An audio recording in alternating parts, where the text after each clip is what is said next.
Welcome to the Real Estate Dads podcast. We've got Jeremy B. Hill, JB, who is a career entrepreneur, father of 3, and has got some fantastic stories about being a dad, having businesses that have gone well, some businesses not so much, and some businesses that have really been home runs. So, Jeremy, welcome to the show.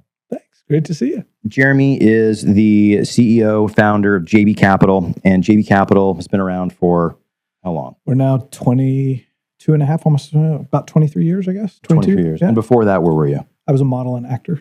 No, Great. I wasn't. No, not at all. I wouldn't have been surprised. Currently unemployed. No, I've kind of always been an entrepreneur, right? You know, good and bad. I mean, mostly that means it is that you're unemployable. Nobody else will hire you. So I guess you're an entrepreneur, right?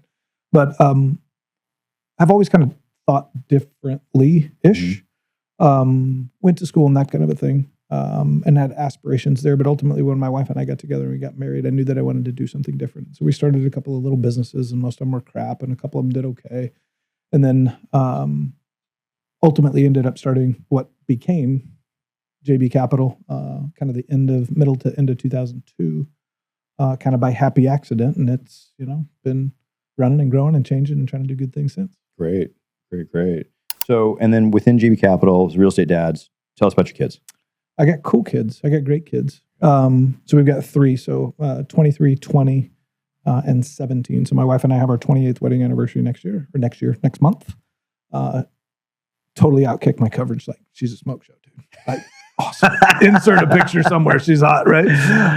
But then I have 3 kids, 23, 20, and 17. So boy, girl, boy. Eldest is Joshua. Okay. And then my daughter is Kaylin, who's 20. And then my youngest son, Tristan, is 17. So great kids.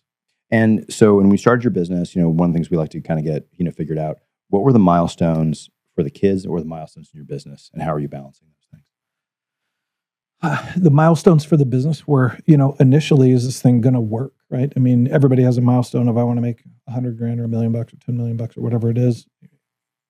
I wasn't that smart. I mean, it was really a defensive position of what am I going to do with myself? It is, and what am I going to do with my business? It's going to hopefully kind of take care of my family, feed my family, allow me to be me, whatever that is, that's continuing to evolve. And hopefully that proves to be something it is that you can grow over time. So I don't know if I necessarily had milestones looking back. You got milestones. Oh, this worked. That worked. We did this. That was fun. That was good. That was good. Then we poured gas on that. But I don't think that there was ever something it is that was at the time that we started was a 20-year plan saying we're going to leap tall buildings in single bound. It was, what the fuck are we going to do now? Let's hope that this works. Let's hope that we make money. I don't want to, I don't want to get an I told you so from my friends or my parents because they dropped out of school or like these kind of things. I don't want to listen to that. And that at the time early on was motivation enough. It is to just put your head down and work until you figured it out. Milestones for the kids, I guess now kind of watching and seeing, looking back, are dad's kind of cool. I don't think it's a milestone necessarily that, they saw us build a big house and build a big office and have lots of people and make lots of money, because your kids kind of care about that and kind of don't give a shit, right? Like the kids it is that you've seen, it is that their parents have a big business and a big house, but they have no relationship with their dad because he's always gone, and mom's got a pool boy and dad's got a girlfriend. Like, what fucking milestone is that? You know what that? Like, the cool things now it is that I think become milestones. It is, for me as a father and as a dad and us as a family, is our house is the house. And what I mean by that is our house is the house to where it is that my kids and all my kids' friends feel safe. That's my goal. Yeah, right. That's my life. I totally agree. My wife is somehow this came, and I don't know how it came. My wife is Mama Hill. Because all of my daughter's friends, when they come over, when they can't talk to their mom, they talk to Mama Hill. Oh, wow. And my older sons and my younger sons, when their girlfriends would come over, the first thing that they would do is come in and give my wife a hug and kiss. And so the milestones I think it is for us there as a family is creating that kind of environment where it is that your kids want to be with you. And I think we see a lot of this now to where it is that kids can't wait to get out of the house. God, I can't wait to move across country, go to school or get a job or do whatever it is because their parents are a pain in the ass.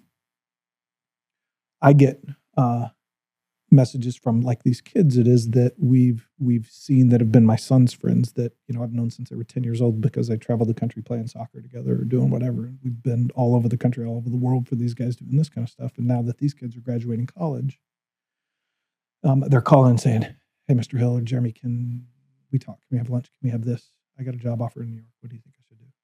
My dad's wanting me to do this. I don't want to do this. How do I tell him this stuff?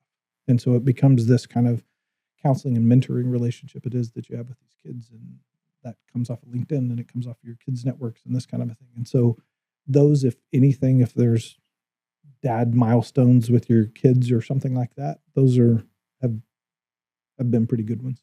That's great. There's that much trust. I reach out to both you and your wife. Yeah. How did you make your house the house?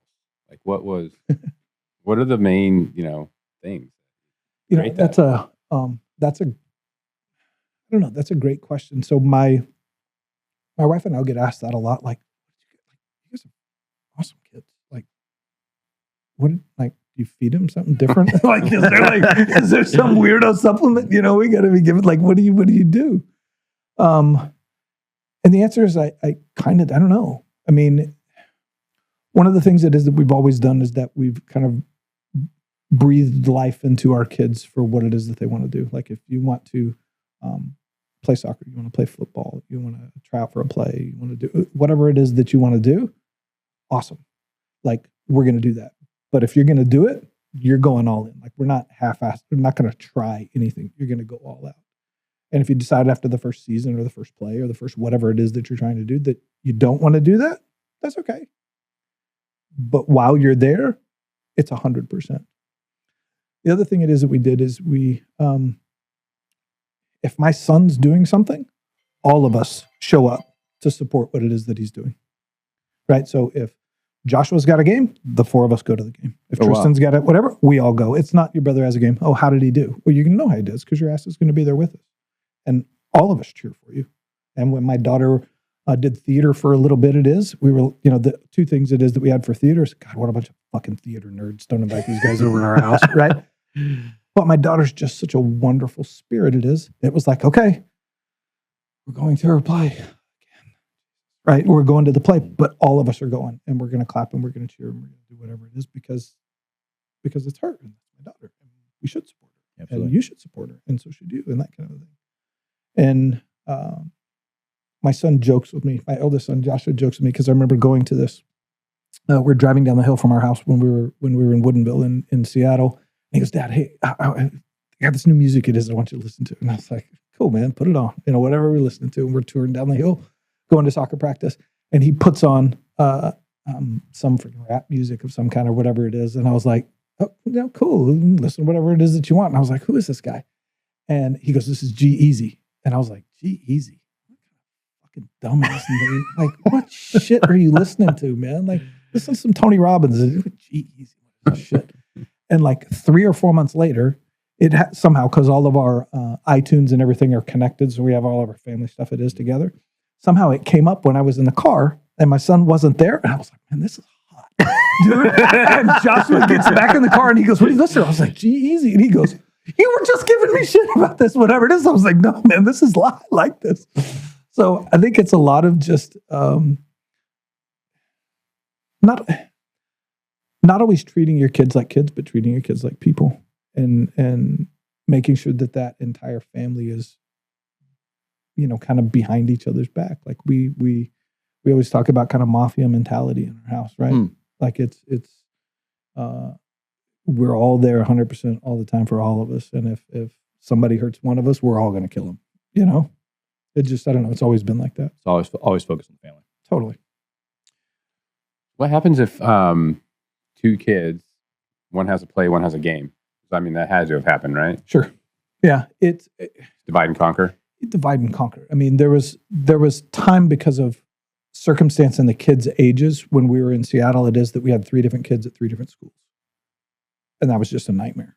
And it just, because of how all of our kids went to private school all the way up through high school, and then they went to public high school. But at the times it is that they were growing, we were going, because of their ages, they were kind of 3 years apart, that it was a divide and conquer just crazy. I mean, you can't the reality is that you want to strive for perfection, but perfection is impossible. So you have this thing of excellence is the standard, but grace is the word. We're going to do the best it is that we can, but we're also going to realize that we're human and like sometimes shit just happens. Right? Yeah. So Why'd you make that decision to switch from private to public in high school? everybody, I think, wants to protect their kids, right? You want to insulate them and protect them and bubble wrap them, as they're growing up as much as you can. I think, and having daughters, because I've got boy, girl, boy, having a daughter even amplifies that. Like I want to put a chip in her neck if she'd let me, right? When she's sleeping, right? Like just please be safe. But a lot of the things that we witnessed in private school is that at some point we felt like we were beginning to do our kids a disservice by insulating them against the realities of the world. Because not everybody in the world shows up to school in a freaking Rover and has a house with a basketball hoop, and not everybody is a bunch of middle America fucking rich kids or something, right? And that even though I wanted that kind of growing up a little bit more structured private school Christian education it is for our kids, at some point you need to be around things that are not such a plain vanilla white box, because if we did that through high school and then we sent them off to college, they would be ill prepared, right? You need to walk into the bathroom and somebody's smoking a joint. You need to go into something and you got, two girls and a guy and a chimp walking down the hall holding hands with trailer hitches in their face or something, right? Like that doesn't always happen at, your local little Christian school, and you need to be exposed to that. And so we wanted to give them exposure to that while we still could influence or counsel or coach or talk about it at home. And how early did a lot of that, I'll call it just like, because this is the real question I think all of us have. Yeah. Like, when do we talk to our kids about drugs? When do we talk to our kids about these things? Because, you put them in Earlier public school. than you think. Yeah, so I guess, tell us about that. Your kids are smarter than you think they are. They're more exposed to stuff it is than you think they are. And candidly, your kids can kind of handle it. I think it is that we move into this world to where it is that we don't want to expose our kids to something. But if your kid has a phone, he's being exposed to it. Like, they talk about kids are starting to get are starting to get exposed to porn and to drugs and stuff like this over their phone in one mechanism or another, like second grade. Like second grade. How old are you in second grade? Like 7, 8? Yeah. 7.7. Right? Like at 8 years old? Attractive when I was in second grade. What's that? I found girls attractive when I was in second grade. You're waking up. You're waking up. You're all of a sudden you're starting to pay attention to the world.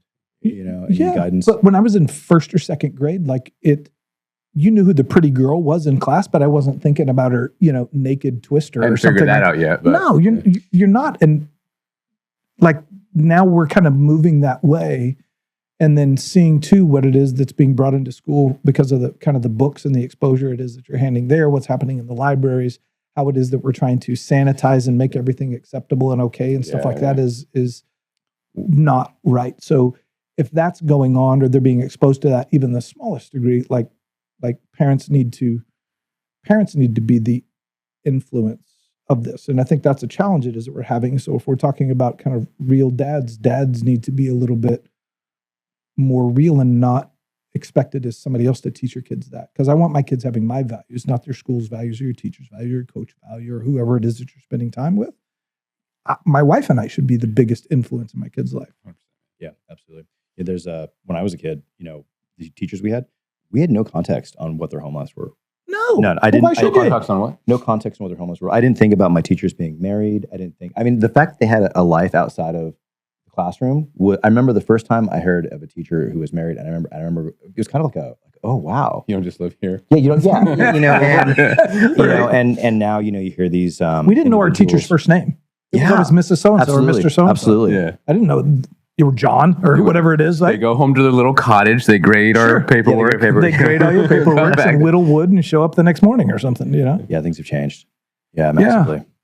And was any part of this, you moved from Seattle down here. How is each environment? Seattle's known as such a liberal environment.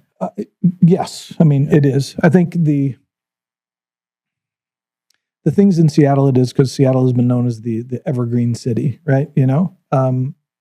It's that evergreen, or not evergreen city, excuse me, the Emerald City, right? Because you have the evergreens in the ocean and the water and the mountains and everything, and it's a beautiful place. The challenge is a lot of that kind of greenery of the Emerald City has moved from the Emerald City to kind of mold and like the beautiful things about going downtown have kind of gone.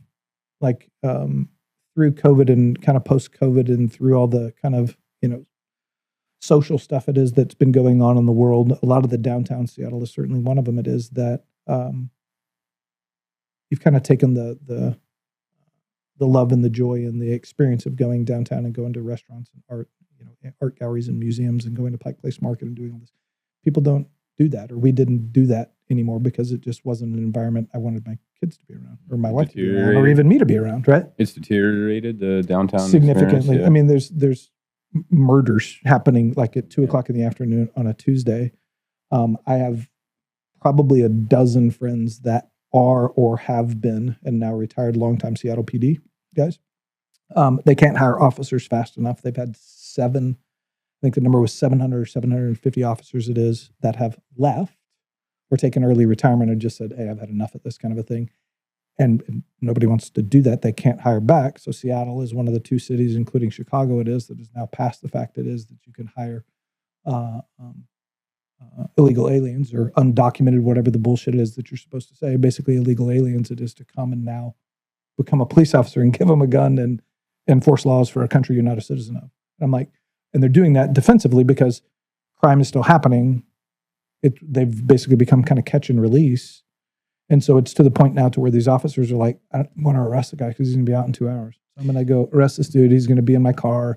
He's going to lose his shit. He could stab me. He could this, he could this, he could this.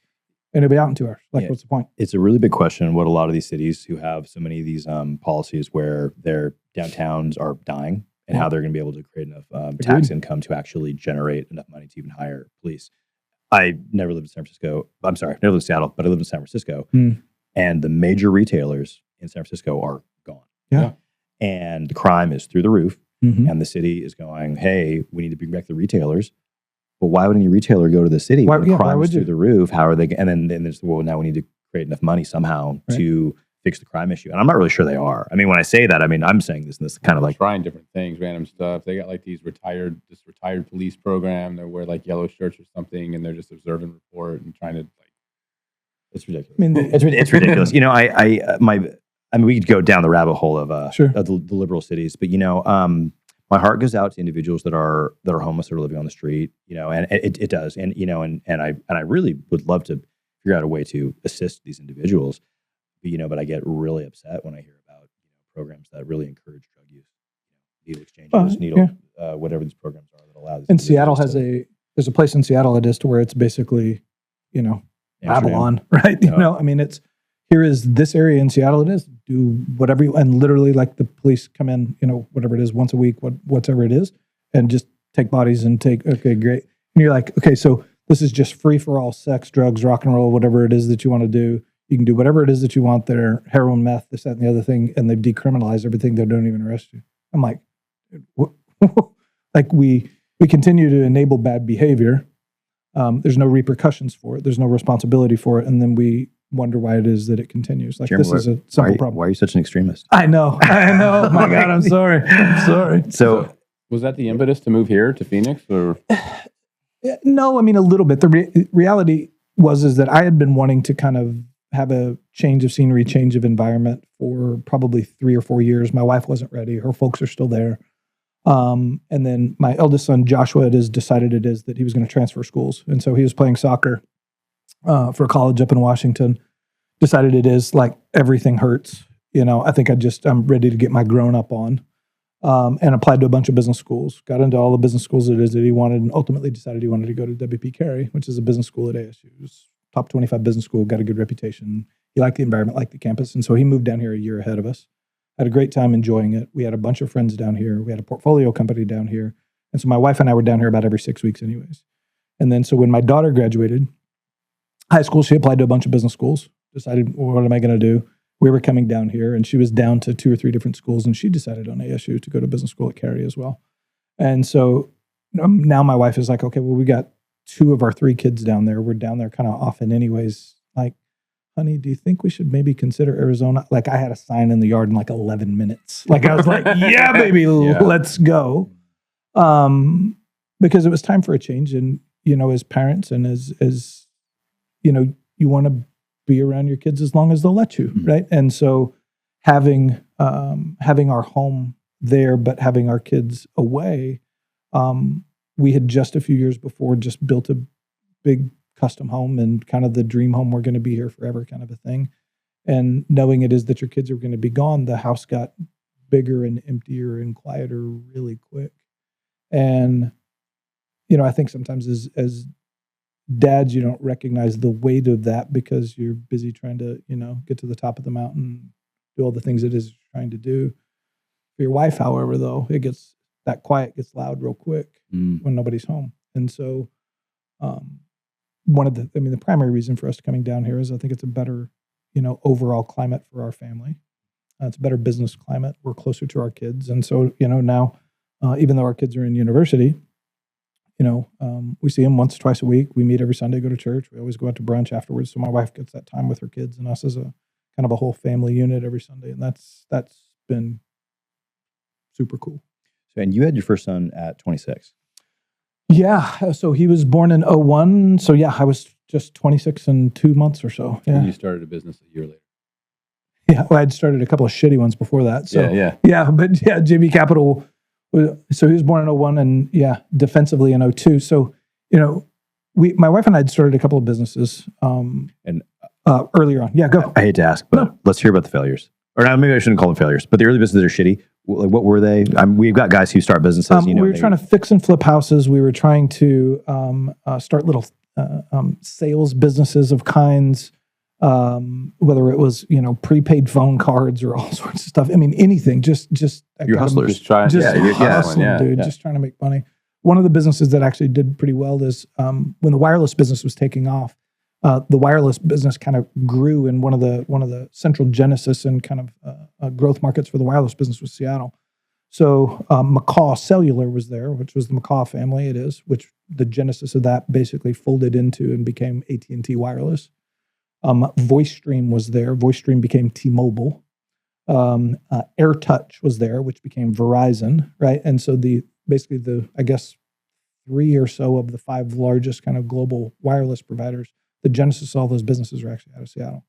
So when that business was growing, we ended up starting what was called a master agent at the time, which was a fancy word for saying an unemployed sales force, right? So you're an unemployed independent sales force. It is that basically, sold time, sold minutes, sold phones, did activations, that kind of thing. So rather than, your grandma at the mall, hey, do you want to buy a phone kind of a thing, we were setting up Bank of America. It was C First at the time, but became Bank of America. We're setting up BAW Construction and PCL and these large distributed workforces that had 100 guys or 500 guys in a field, right? So I don't give a shit about your mom at, the mall trying to buy a phone in a case, right? It was, how do we go set this up? And we built a pretty good little business. And so it was me and a guy named Michael, and then it was me and Michael plus 5 plus 10, and we got to about 80 guys that were out and doing well and became the biggest master agent in the Pacific Northwest. Doesn't sound shitty at all. It sounds actually quite. No, it was okay. Great. It was okay, but it was a hero to zero business because you got paid on activations. The thing that we should have been doing at the time that would have been smarter, that a couple of guys, they didn't have the volume it is that we have, and they weren't making near as what we were making on activation, but they set their business up differently to where it is that they would get paid on utilization of minutes, because how long you had your phone number? Residual. Right. And so those guys made a shit ton of money. I made a whole bunch of money. It is that I could buy beer and whiskey and weed and a new car and that kind of a thing at the time that you're however old you were, 21, 22 years old, something like that, right? But it wasn't a business you could sell for really anything. Whatever it is that I did this month, I got to do next month. Yeah. Right. That kind of, and constantly hunting. Yeah. And you're constantly hunting, which I appreciated the knowledge of going through the time to where it is that you've got to be a killer and a hunter and you're never satisfied and you work and you put this thing on and you keep going and you keep going. Like I like that. But at some point you want to be a little bit more strategic, and I was too dumb to do that. when my wife and I were early on, there was a point in time to where it is that you're like, this entrepreneurship and business side is a good thing, but it's tough. And I got responsibilities of a wife, and we want to have a family. And so maybe I should, I don't know, man, maybe I should get a job. Because if we're going to have a baby, we should probably get, what's it called? Health insurance. Yeah. Right? Right? I should probably get like a coat and a tie. I should get one of those little clippy things on my belt that get me into the building, because those guys kind of look, So I tried to go get a job, and found out that I was a really shitty employee. Right? Like I wasn't I was a shitty employee.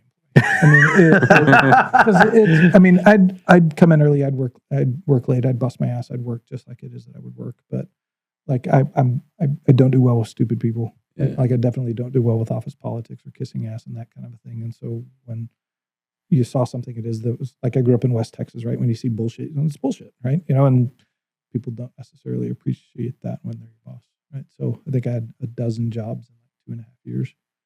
Like you remember Dumb and Dumber when he comes home and he's like, fell off the jetway again. I was like, I would come home and go, oh, I got fired again. And I was like, okay, great, awesome. And I'd try something else. And how old are you at this point?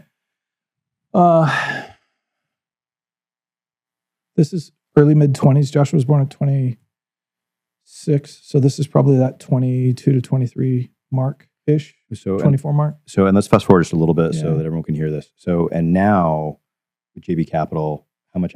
Let's hear some of the stats. Some of the more like larger, like, hey, this is how great we're doing. Yeah. So we when JB Capital started, it started by kind of accident to today. Our business originally started as kind of the investment banking and advisory side. So real estate developers, investors, construction guys or otherwise would hire us to go solve problems. Most of them needed differentiated capital. So between 2002 and 2008, I think we probably did $450 million of just kind of direct placements for private capital into those markets. It is for just, not mom and dad with a Home Depot card and a hammer, and not Toll Brothers. It was guys that were kind of doing 50 to 500 units a year that needed something different than their idiot banker. They didn't need institutional capital, and their rich uncle, doesn't never call them back, right? Like, so now what do I do? What do I do? So we got really good at that. We started, our business change kind of going through 2008 to 2010 when GFC kind of happened. And so for most of those guys, it is that understand real estate. Real estate's typically a function of the fluidity and liquidity in real estate markets. So when there's liquidity in real estate capital markets, it is real estate's kicking ass. And when there's no liquidity, real estate kind of sucks, right? So at that period of time, right, like all liquidity, it is shut off. Nobody knew what anything was worth. Credit markets had kind of shut down. And so our clients at that period of time went from, Bob the builder to Bob the banker. Now you've got these bankers and private equity firms that are invested here that are saying, I've got $250 million of non-performing assets. I don't know where half of it is. I don't know what any of it's worth. And how do I unscramble scrambled eggs? What do I do with this shit?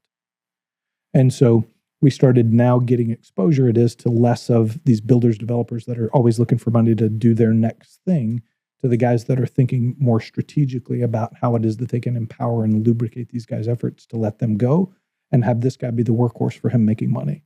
And so now you get exposure to that. As that kind of grew and moderated in 2010, we started taking a similar approach to what it is that we were doing early on in real estate and applying that to kind of corporate credit, that there was these growing, burgeoning asset classes of companies it is that were, again, kind of past that friends and family, mom and dad round of raising money, but they just didn't really need institutional Wall Street type money. They didn't need $100 million. Also, money does a lot of strings and a lot of people overseeing. Right. And so collectively, before we started our first funds, we did about $1 billion in transactions over 18 or so years. All debt-driven transactions. So didn't really do private equity, M&A, buy, sell, don't know how to do it, don't want to learn. I understand it functionally, right? But that wasn't our business. I was really good at structuring capital and structuring debt, and just got really good at that. Great. That's such a cool niche. I hope so. My wife hopes so. I mean, it sounds cool. I'm curious how you would even go from, hustling cell phone minutes to getting into the type of like raising debt like that. Yeah. But I'm more Do curious. you have any whiskey? I'll tell you the story. We'll have No, I'm to, just kidding. later. But how, I know that had to be, especially at first in those initial years when your kids are very young, like you had to still be hustling, busy all the time. You could have easily turned Nothing's into. changed. Yeah. Yeah. How did you manage that? How did you maintain a relationship with your kids and family and build this business? Probably poorly. I mean, Well, it sounds like not.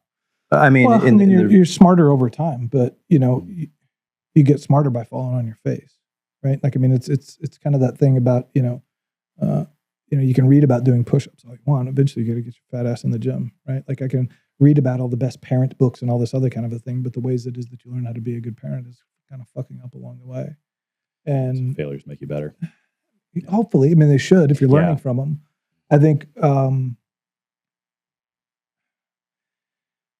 two things. I think my wife has been an incredible influence on our house because number one, she lets me run. She doesn't bitch when I'm gone. She doesn't bitch when I'm working. She doesn't overhype me when we make a shitload of money, and she doesn't beat me up when we lose a bunch of money. And so she's been awesome. I think the other piece too is that you have examples as a husband and as a father for what it is that you either want or don't want, right? And so everybody's either father or grandfather or mentor or whoever they've had in their life it is that's been that example to them has either said, God, that's what I want. I'm going to do that. Or it's the opposite of, I'm going to do the exact opposite of that because that sucked. If you could go back and, this whole, I always have this if I could go back and talk to younger me, if you go back, talk to, I'll call it early 20s you. Yeah. What advice would you give? Great question. How long is this podcast? Let's just hear it. We can hear it and cut whatever we need. What advice would I give myself? I think the first thing it is that I would have done is I would have given other people less credit. I think when you're young, you tend to think it is that the guy it is who's made it, whatever that means, right? Or that you look up to in the market, or that's in the newspaper or the business journal or whatever the local rag is that's doing what you feel like it is that you want to do. You feel like it is that he's infinitely smarter, more experienced, richer, better looking, blah, blah, blah, blah, than you. And so I think oftentimes it is we give that guy too much credit and we don't give ourselves enough. Later realizing the fact it is that guy's on the same road it is that you are. He's just like a couple exits ahead of you, right? So don't discredit yourself. And I think I did that a lot too early, is not giving myself enough credit for what it is that I could do. And when you do that, you don't try early enough. You have to build confidence over time. It is by falling on your face and getting up and getting up and getting up and getting up until you win. And then you're like, okay, that little win gives you something in your little confidence boost. It is that maybe I can do this. I wish I would have been dumber sooner and really run for a couple things. I think not that I did that too late. I did it later than I wanted. Like, I wish I would have moved into the fun side of the business 10 years before. That's one of the things that it is I wish I would have done. I mean, obviously, looking back, I wish I would have bought more real estate sooner. I thought you were going to say Bitcoin. I think what advice would you give? Yeah, right. So, and what about as a father? As a father, I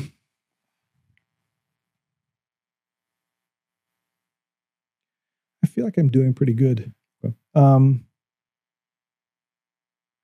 I think I don't know. I think I've always done pretty good at that. I've had candidly a few really bad examples that it's kind of like look at that and go opposite. And so I feel like I've done a pretty good job at that. I think the thing it is, if I look now, what could I have done better as a father? I think that I could have been better to my wife earlier. I mean, ultimately, again, the best thing is that you can do for your kids is love their mother. Because as I'm creating an environment it is for that, then that makes the household safe and good, right? That I think it is. I think I've done a good job of that. I wish I would have done a better job of that earlier. We're going back to a couple different topics here, but there was a Jerry Seinfeld quote that came out recently. He said, "Don't try to have your kids perfect." Yeah. Yeah, Yeah, and I he see goes, something. he goes, if you, because everyone wants to be perfect for their kids. He goes, Yeah. but the reality is that kids, they need adversity, and just it's exactly what you said earlier, where you said, the world is not perfect. Yeah. So if you have them too sheltered, they're not figuring that out. Mhm. And I think that's one thing where I want to make life as good as I can for my kids. But yeah, there's definitely the big debate that I've got with, which is how early do we start exposing them to just Yeah. things. How old are your for kids? sure. I've got 2 under 3. My son is 2.5. My daughter's 3 months. Okay. 1 and 4. 1 and 4. Oh, Almost so 2 young. 2 and 5 in a few months. And, Yeah. and we joke about this because we have this kind of expectations of, oh, well, I'm going to raise my kids like this. And we have people who have like kids who are older and they're like, whoa, pump the brakes. Mhm. Like, you're going to have your expectations are not. That's gonna part be- about this podcast. Yeah. Figuring out Yeah. how I'm Yeah, going to raise I my get it. kids. I get it. It won't- Getting great advice. I mean, they're young. I mean, right? Yeah. Both of your kids are under 5 years old, right? So they don't need to know about the election or anything No. yet, right? Probably not what it is that they're concerned about at this point. I mean, Yesterday, my daughter asked me why boys have penises and girls don't. there you go. Really? Those are the Yeah. questions you need to ask. Yeah. Good. Yeah. It's like, I don't even know where to start with this. We have different chromosomes. Okay. It's Awesome. fundamental, yeah. I mean, you'll learn more about that. Yeah. Yeah. I'm planning on talking to my kids about stuff super early. She's already asked me how kids are made twice now, and I gave her the same answer. both I guess I times. just don't. I Which guess is I just don't really agree with coddling. Yeah. You know, No, I'm with you. Yeah, when I was a kid, unbridled honesty. Yeah. My approach. To a degree. I mean, there's a point to where it is that you're ready for it, right? Just because you're not exposing your kids to something isn't hiding it. You got to be in a point of capacity to where it is that you're ready to understand it, right? Yeah, So, yeah. like, me not telling my kids about my sex life or whatever it is, or how that works or anything like that, is not hiding that from my kids. Is that are they to a point to where it is that they can understand and digest that and it make a difference? Yeah, is right? So it relevant? It's, relevant right, to is age. it relevant? Yeah. And so, not necessarily. And it's a weird thing to say because it's not that you're being dishonest, right? It's what's the relevant impact of sharing that, right? Again, not telling them that is not hiding or being, Yeah.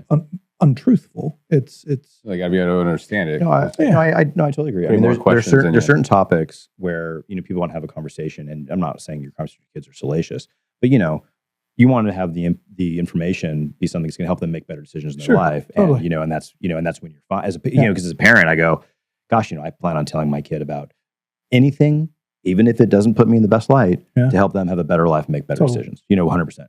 But I also just need to make sure that when those conversations on whatever they are, Yeah. occur, that that is something they can actually use that knowledge accordingly. we have. I get a great story about that. You have these stories. It is that you want to tell your kids, or you want to get to know your kids, and you're scared to share too much too soon or too late or otherwise, right? And so I think the thing it is that we've learned over time is that your children are your children, but your children are also people, and you can't always look at your children as your children. And so one of the things it is that my wife and I have tried to do and have certainly gotten better of over the years is getting to know our children as people, because your kids are individuals, right? Because everybody knows somebody. We're certainly that. It is of, how do you have 3 kids that in the same home that eat the same dinner and the same parents and the same rules, and they're all so fucking different, and they're and this kind of a thing, because they're individual people, right? And so one of the things that is that we started just weird. So my eldest son and I were traveling. We were in Las Vegas at a soccer tournament, of course, traveling, and we stay in the team hotel, and the team hotel happened to be on Front Street. It was the Golden Nugget, right? So Gold nugget. high class, dog. We're staying at the Golden Nugget, and they had their game for the day. We'd come back, done everything you do, go to the team dinner and all this kind of thing. And then my son and I are back in the hotel room, and it's like, well, I'm not tired. I mean, neither. And go for a walk? Sure. Go for a walk. Let's go down the street and see all the crazy stuff. And I said, let's play a game first. And he's like, I'm down. My son's just like that. Cool. What are we doing? Right? He said, I'm down. I said, play the questions game. Okay. What's the questions game? I don't know. I'm kind of making this up as we go. And so I said, here's the rules. You can ask me any 5 questions it is that you want. There's nothing off limits. I'll tell you 100% of the truth, and it never leaves this room. And I get to do the same to you. And so he was kind of like,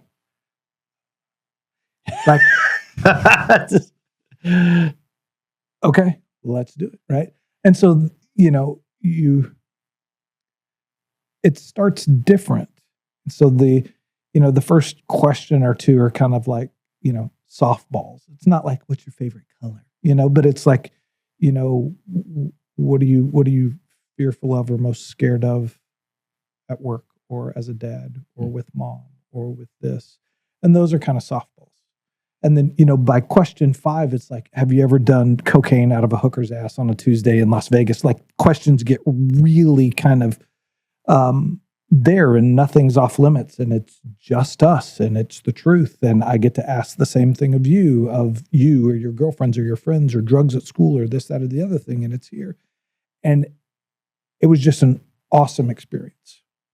And it let me get to know my son as Joshua, not my son. The secondary benefit to that is my son got to meet me as Jeremy and not as dad.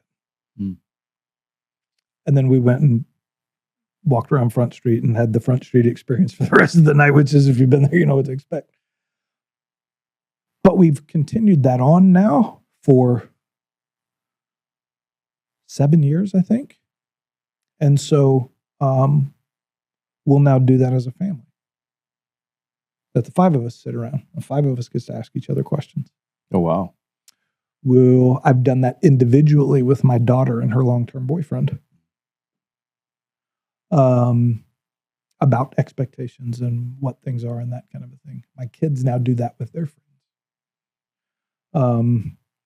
I've had a men's group at my house. It is to where I told them the story about what it is that we did with, or what it is that we did with Joshua and how that's grown. And so taking that and kind of extending that even beyond your children, it worked well with our children because it allowed us to get to know our children as individuals and not whatever. And it gave them a safe environment that it just stays here. And then we extended that on, and my kids now do it with their friends and that kind of a thing. And it just turned out to be really cool. It just turned out to be a really cool deal and experience. Create a lot of bonding with you and your son. Yeah. I mean, I know that I'm my son's best friend. Yeah. I mean, we're close. Were any of the questions ones that really make your skin crawl? I don't know. I'm kind of not. I've been kicked in the balls so many times. Dude. It's just like shit doesn't hurt anymore. Like nothing really, I mean, nothing really kind of scares you or puts you off anymore. Did you hear any surprises about your son?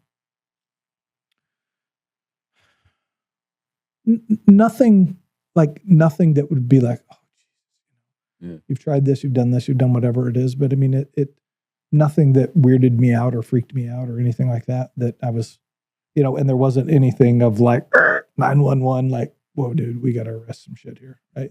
Like there was really nothing there of that. So is this like an annual thing now? Like every year you? No, no. I mean, like this is, I don't know. I mean, we do this probably once a month, once every 6 weeks or whenever it is that we're inspired. Like I love like I'm on my own, just quiet time. Work's done, dinner's done, house is clean, kids are in bed, wife's in bed. And sit up and just freaking have whiskey and cigars or something. And so if Joshua or somebody is out, we'll come out and we'll just sit up till 2 or 3 in the morning and drink whiskey and smoke cigars. And what sounds great about this story also is that it seems like I use the term like kind of chilling questions, but after the initial questions, it sounds like it just becomes a lot more of a just deeper level experience of knowing someone where you're really getting this. 100% is. I mean, there's always the softballs that are still deep questions, but they're easy. Like I'm sitting down with you and say, okay, outside of your wife and kids, what are the things it is that keep you up at night? There's all these questions it is about the things it is that I know about you, that your wife knows about you, that you know about you. What are the things it is that, you're fearful of when other people look at you? Do you ever feel like it is that you're faking it? You ever Mm. feel like somebody's actually going to realize it is that you don't know what the fuck you're doing? Imposter syndrome stuff. You know, Yeah. I mean, you can go down that rabbit hole. You can go down the rabbit hole of I mean, not even rabbit hole, but just the idea of really getting deep in your questions to uncover who's underneath. Yeah, that's been fantastic. Just get to know my kids, get to know my wife better. My wife's a little bit more gun shy on this, right? Because girls are a little bit different. My daughter's okay. My wife, because if we're up and the kids are like, "Hey, you guys want to do the questions game?" All the kids are like, "Yeah." And my wife's like, you know, right? She's like, "I just want to watch Friends," you know, or something, you know. We'll drag her into it, you know. But it's the good part for her too is really getting to know the underneath of things about your kids, because your kids are worried about shit too. Yeah. You know, your kids want to talk to you. They want to talk to somebody. They want to know that they're safe. And that I don't know. That's been a good thing. It is for us. That's worked. Well, it sounds like the regularity of it also probably really, even if there is something that's a heavier topic, it's like there's clearly this kind of like safe space that you're able to like bring these things up. Yeah, and I mean, we started about, because the goals it is that we have for our family. Like I definitely want my kids to go and grow and experience and have a shitty boss and get fired, and you know, and have those types of experiences for growing and maturing in their business, their profession, their whatever it is that they're wanting to do. But us as a family, you only get to do that for a few years, because the ideal for us is that, you know, your kids get educated, whatever that means, school or not school, I don't care. But then they go work for 3 or 4 or 5 years, and I want you to meet as many people as you can. I want you to make as much money as you can. I want you to make as many connections as you can, have as many experiences as you can. And then when you're 27 or 28 or 29 years old, then you take all of that money and education and connections and experience and life experience and what it is that you've seen, and you bring that back to the family. And then, great, you think that there's, you know, opportunity in, you know, coffee cup manufacturing in Mexico. Yeah, awesome, great. We're going to start a business. I'll fund it. You're going to run it for whatever that is, right? And so with that in mind, our family started about a little less than a year ago having about a quarterly board meeting. So I get up and say, here's where it is that the family is. Here's where all of the kids are. Here's where our money and savings is and what it is that we're planning on investing in. And here's what it is that we're doing. And tell me what you think I'm missing, or what else you think that we should be experiencing. Here's why it is that we're doing this. We're working a lot right now. We have transactions it is that make us a lot of money, and we have really shitty cash flow right now. So we've got 9 operating businesses it is. Here's the ones that are performing. Here's the ones it is that are not performing. We need to do something it is that solves these problems. Here's what it is that I'm thinking. What do you guys think? And so on the financial literacy, you know, you've got the boardroom that you've got kind of set up in the last year.